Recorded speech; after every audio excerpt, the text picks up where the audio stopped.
folks, I have a little mini 5-string to show you today. These things always surprise me after I get my hands used to the smaller size and shorter scale. I just really enjoy playing the banjo on these little things. This one, the main wood is some curly cherry, and it comes from scraps from the carpenter ant stash. This is scraps from cabinet making projects. And then the basic second wood on the back here is walnut. So curly cherry and walnut there. And then for the fretboard and headplate we chose some dogwood. That's also from the carpenter ant stash. It looks a lot like pistachio, which I use a fair bit of, but it's a little more muted in color. But it's a good hard domestic wood. It's very well suited to fingerboards and such. So yeah, and this one's got a goatskin head. It's got non-steel strings and the open G tuning.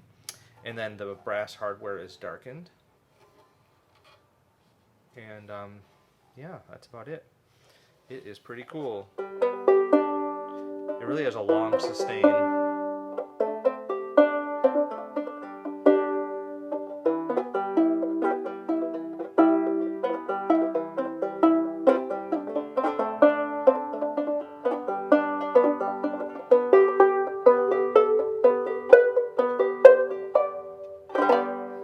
And I like playing it soft. It really responds to the lightest touch, but it can play loud too. It's a good one.